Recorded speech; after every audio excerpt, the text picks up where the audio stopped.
नमस्कार, Shriram time news मध्ये मी कैलास सोनवणे आपले हार्दिक स्वागत करतो। सुरुवातीला पाहूया 24 तासातील ताज्या घडामोडी। कर्तव्यावर असणाऱ्या पोलीस हवालदाराने स्वतःकडील रायफलने स्वतःवरच झाडली गोळी। चाळीसगाव रोडवर दादावाडी येथील भगवान शीतलनाथ मंदिरात अज्ञात चोरट्यांनी केली धाडसी चोरी।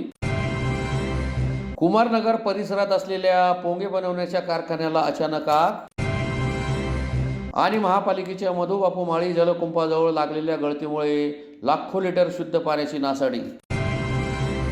आता बातमीपत्र विस्ताराने। धुळे शहरातील पारोळा रोडवरील कृषी उत्पन्न बाजार समितीच्या आवारातील महाराष्ट्र राज्य वखार महामंडळाच्या गोदामातील स्ट्रॉंग रूम येथे कर्तव्यावर असणाऱ्या पोलीस हवालदाराने स्वतःकडील रायफलने स्वतःवरच गोळी झाडल्याची घटना बुधवारी सकाळी 11:30 वाजेच्या सुमारास घडली। यामुळे पोलीस दलात खळबळ उडाली आहे। धुळे शहरातील पारोळा रोडवरील कृषी उत्पन्न बाजार समितीच्या आवारातील वखार महामंडळाच्या गोदामातील स्ट्रॉंग रूम येथे कर्तव्यावर असणाऱ्या पोलीस हवालदाराने स्वतःकडील रायफलने स्वतःवरच गोळी झाडल्याची घटना बुधवारी सकाळी 11:30 वाजेच्या सुमारास घडली। या घटनेने पोलीस दलात पुन्हा एकदा खळबळ उडाली आहे। उमेश दिगंबर सूर्यवंशी असे पोलीस हवालदाराचे नाव असून त्यांना रक्तबंबाळ अवस्थेत शहरातील खासगी रुग्णालयात उपचारासाठी दाखल करण्यात आले आहे। याबाबत अधिक माहिती अशी की पोलीस हवालदार उमेश दिनकर सूर्यवंशी वय 48 राहणार पोलीस लाईन धुळे हे जिल्हा पोलीस दलात कार्यरत आहेत। त्यांना धुळे कृषी उत्पन्न बाजार समितीच्या आवारातील महाराष्ट्र राज्य वखार महामंडळाच्या गोदाम क्रमांक 3 मध्ये स्ट्रॉंग रूम येथे ड्युटी दिलेली होती। या स्ट्रॉंग रूम मध्ये निवडणुकीसाठी वापरले जाणारे ईव्हीएम व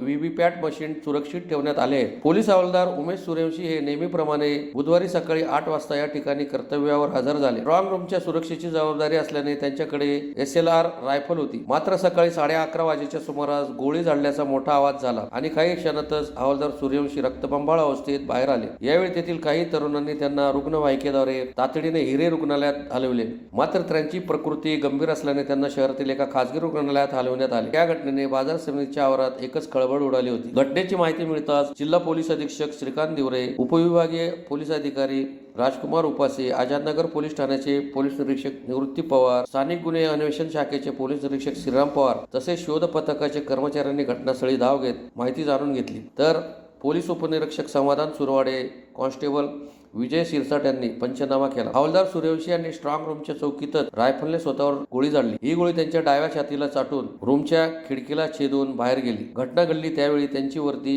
शेजारी टांगलेली होती व विश्रांतीसाठी असलेली गादी रक्ताने माखलेली होती, तर रायफल LED स्क्रीन जवळ ठेवलेली होती। झाडलेली गोळी शोधण्याचे काम पोलिसांकडून सुरू आहे। या चौकीत CCTV असून त्याचीही तपासणी केली जात आहे। तसेच घटनास्थळी तसेच तज्ञांनाही पाचारण करण्यात आले होते। हवालदार सूर्यवंशी यांनी स्वतःहून गोळी झाडली की रायफलची हाताळणी करत असताना चुकून गोळी सुटली याचा तपास सुरू आहे। हवालदार सूर्यवंशी हे सध्या बोलण्याच्या स्थितीत नाहीत, त्यामुळे अधिक माहिती कळू शकली नाही। धुळे शहरातील चाळीसगाव रोडवर मोवाडी शिवारात दादावाडी येथील भगवान विमलनाथ मंदिर अज्ञात चोरट्यांनी मध्यरात्री फोडून मूर्त्यांचे चांदीचे 3 मुकुट व दानपेट्यातील रोकड असा लाखो रुपयांचा मुद्देमाल लंपास केल्याची घटना बुधवारी सकाळी उघडकीस आली। धुळे शहरातील चाळीसगाव रोडवर मोवाडी शिवारातील दादावाडी येथील भगवान शीतलनाथ मंदिरात धाडसी चोरी झाली असून चोरट्यांनी जैन मूर्तीचे चांदीचे 3 मुकुट आणि दानपेटीतील रोकड लंपास केल्याचे बुधवारी सकाळी उघडकीस आले। यामुळे खळबळ उडाली आहे। चाळीसगाव रोडवर मोवाडी शिवारातील दादावाडीत भगवान शीतलनाथ मंदिर आहे। चोरट्यांनी मध्यरात्री मंदिराच्या मुख्य दरवाजाचे कुलूप तोडून आत घुसण्याचा प्रयत्न केला, परंतु आतमधून साखळी लावली असल्यामुळे चोरट्यांना दरवाजा तोडता आला नाही। उत्तरेकडील दरवाजाला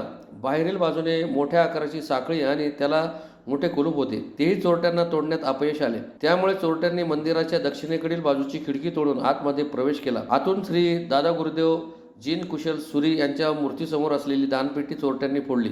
तसेच श्री महावीर स्वामी यांच्या समोरील दानपेटी फोडून त्यातील हजारो रुपये लंपास केले। वरील मजल्यावर श्री ओम झिरा शीतलनाथ भगवान यांच्या डोक्यावरचे चांदीचे टोप, गळ्याचा चांदीचा पट्टा, श्री पुंडलिक स्वामी व गौतम स्वामी यांच्या डोक्यावरील चांदीचा टोप असा लाखो रुपयांचा ऐवज चोरट्यांनी लांबवला, परंतु काही दानपेटी सुरक्षित राहिल्या आहेत। चोरीचा प्रकार बुधवारी सकाळी उघडकीस आला। चोरीच्या घटनेची माहिती मिळताच मोहाडी पोलीस ठाण्याच्या पोलीस निरीक्षक शिल्पा पाटील, राहुल मोरे, प्रकाश लोहार, चेतन जोळेकर, मुकेश मोरे, मनीष सोनगिरे, शशिकांत वारके तसेच स्थानिक गुन्हे अन्वेषण शाखेचे पोलीस निरीक्षक श्रीराम पवार, प्रशांत चौधरी, दिनेश परदेशी, प्रकाश सोनार, बंडू चौधरी यांच्यासह श्वान पथकाचे head constable Kiran Nikam, Deepak Patil, police constable Valmik Patil, फिंगरप्रिंटचे पोलीस उपनिरीक्षक धनंजय मोरे, यांनी घटनास्थळी भेट घेऊन पाहणी केली. दरम्यान घटनास्थळावर श्वान पथकाला पाचारण करण्यात आले होते. यावेळी श्वानाने चाळीसगाव रोडवरील गॅरेजच्या बाजूने गेलेल्या चोरट्यांचा माग दाखवला. धुळे शहरातील कुमारनगर परिसरात असलेल्या सदाशिव फूड कंपनी या पोंगे बनवणाऱ्या कारखान्याला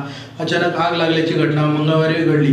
सुदैवाने यात कोणतीही जीवितहानी झाली नाही. धुळे शहरातील कुमारनगर परिसरात असलेल्या सदाशिव फूड कंपनी या पोंगे बनवणाऱ्या कारखान्याला अचानक आग लागल्याची घटना मंगळवारी घडली. पोंगे तळण्याच्या प्रक्रियेत तेल अधिक गरम झाल्याने ही दुर्घटना घडल्याची प्राथमिक माहिती समोर आली आहे. आग लागल्याचे लक्षात येताच परिसरात एकच खळबळ उडाली. आगीचे धुराचे लोट दूरवरून स्पष्टपणे दिसत होते. परिसरातील नागरिकांनी तात्काळ अग्निशामक विभागाला संपर्क साधला. माहिती मिळताच अग्निशामक दलाच्या 2 गाड्या तात्काळ घटनास्थळी दाखल होऊन आगीवर नियंत्रण मिळवण्यासाठी शर्थीचे प्रयत्न केले. या आगीत सदाशिव फूड कंपनीच्या मशिनरीसह कारखान्याचे आतील साहित्य जळून खाक झाले असून लाखो रुपयांचे आर्थिक नुकसान झाले असल्याचा प्राथमिक अंदाज वर्तवण्यात येत आहे. आग नियंत्रणात आली असली तरी संपूर्ण कारखाना बेचिराग झाला आहे. या कारखान्याचे मालक आनंद बुलानी हे कुमारनगर भागात राहतात. दररोज हजारो पोंगे तयार करून विविध बाजारपेठांमध्ये पुरवठा केला जातो. आगीमुळे उत्पादन थांबावे लागले असून पुढील काही दिवस व्यवसाय ठप्प राहण्याची शक्यता आहे. सुदैवाने या आगीत कोणतीही जीवितहानी झालेली नाही. आगीचे नेमके कारण कळू शकले नाही. हमारी पोंगे तलने की फैक्ट्री है, तो आनंद नाम है मेरा, सदाशिव फूड नाम से। तो तेल ज़्यादा गर्म होने की वजह से तेल में थोड़ी आग लग गई थी। नुकसान तो कुछ ज़्यादा हुआ नहीं, 2-4-5 हज़ार का ही हुआ होगा, बस वो तेल जल गया और कुछ नहीं हुआ। बाकी लगा भी किसको नहीं, सब सेफ है, कोई इशू नहीं। कितने लोग आपके यहाँ पे काम करते हैं? मेरे पास कितने लोग? भाया है 3-4 और लड़के हैं 3-4, तुरंत 6-7 लोग हैं काम पे। बाकी फैमिली के 2 मेंबर हैं। और उसके अपने अग्निशामक को फ़ोन किया, वो 5 मिनट के अंदर आ गए 2 गाड़ी लेके, उन्होंने कंट्रोल हो गए 10 मिनट में, कोई इशू नहीं। धुळे शहरातील वरखेडी रोड लगत असलेल्या महापालिकेच्या मधुबाबू माळी जलकुंभाजवळ गळती लागली असून लाखो लिटर शुद्ध पाण्याची नासाडी होत आहे. याकडे मनपा जाणून बुजून दुर्लक्ष करीत असल्याचा आरोप शिवसेना उभाटा पक्षातर्फे करण्यात आला आहे. धुळे शहरातील वरखेडी रोड लगत असलेल्या महापालिकेच्या मधुबापू माळी जलकुंभाजवळ गळती लागली असून हजारो लिटर शुद्ध पाण्याची नासाडी होत आहे. याकडे मनपा जाणून बुजून दुर्लक्ष करीत असल्याचा आरोप शिवसेना उभाटा पक्षातर्फे करण्यात आला आहे. शहरातील जुने धुळे परिसरात असलेल्या मधुबापू माळी या धुळे महानगरपालिकेच्या पिण्याच्या पाण्याच्या जलकुंभाला गेल्या अनेक दिवसांपासून गळती लागली असून त्यामधून लाखो लिटर शुद्ध पाण्याची नासाडी होत आहे. या पार्श्वभूमीवर संबंधित मधुबापू माळी जलकुंभाच्या पाईपलाईनची दुरुस्ती तात्काळ करावी अशी मागणी मागील आठवड्यात शिवसेना उभाटा पक्षातर्फे करण्यात आली होती. मात्र अद्यापपर्यंत देखील धुळे महानगरपालिकेच्या पाणी पुरवठा विभागातील अधिकाऱ्यांनी याकडे दुर्लक्ष केल्यामुळे त्यांच्यावर आयुक्तांनी निलंबनाची कारवाई करावी अशी मागणी शिवसेनेतर्फे करण्यात आली आहे. बाबू जलकुंभाच्या इथं गेल्या 8 दिवसापासून तिथल्या पाईपलाईनला गळती लागलेली आहे. या संदर्भामध्ये महानगरपालिकेच्या पाणीपुरवठा विभागाला आम्ही वारंवार सूचना केलेल्या आहेत. 8 दिवसापासून या ठिकाणी पाण्याचा प्रचंड अपव्यय त्या ठिकाणी होतो आहे. पाईपलाईनला प्रचंड प्रमाणामध्ये गळती त्या ठिकाणी लागलेली आहे. तरीसुद्धा त्या ठिकाणी पाईपलाईनच्या सोबत जलकुंभाला देखील गळती लागलेली आहे. जलकुंभ त्या ठिकाणी वारंवार पूर्णपणे भरला जातो. पूर्णपणे भरल्यानंतर जलकुंभामधनं ते पाणी ओव्हरफ्लो होत असतं. म्हणजे त्या पाण्याच्या दबावामुळे एखाद्या दिवशी त्या ठिकाणी दुर्घटना होऊन जलकुंभ देखील कोसळण्याची त्या ठिकाणी दाट शक्यता आहे. असं असताना पाणीपुरवठा विभागाने झोपेचं सोंग त्या ठिकाणी घेतलेलं आहे. मधुबापू जलकुंभावरनं पूर्णपणे चाळीसगाव रोड असेल, पारावा रोड असेल, चंद्रशेखर आझाद नगरचा परिसर असेल, त्या परिसराला पाणीपुरवठा होत असतो.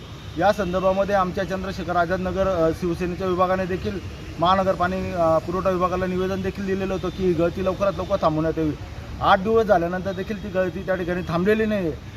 त्यांच्या विरोधामध्ये आता आम्ही आयुक्तांना भेटून या मनपाच्या पाणीपुरवठ्याच्या अधिकाऱ्यांवरती कारवाई करायची आज आम्ही मागणी करणार आहोत. पुन्हा एक नजर ठळक घडामोडींवर. कर्तव्यावर असणाऱ्या पोलीस हवालदाराने स्वतःकडील रायफलने स्वतःवरच जाळली गोळी. चाळीसगाव रोडवर दादावाडी येथील भगवान शीतलनाथ मंदिरात अज्ञात चोरट्यांनी केली धाडसी चोरी. कुमारनगर परिसरात असलेल्या पोंगे बनवण्याच्या कारखान्याला अचानक आग. आणि महापालिकेच्या मधुबापू माळी जलकुंभाजवळ लागलेल्या गळतीमुळे लाखो लिटर शुद्ध पाण्याची नासाडी. याचबरोबर श्रीराम टाइम न्यूजची बातमी तर संपली. दिवसभरातील ताज्या घडामोडींसाठी पाहत राहा श्रीराम टाइम न्यूज. भेटूया पुढील प्रसारणात. तोपर्यंत नमस्कार.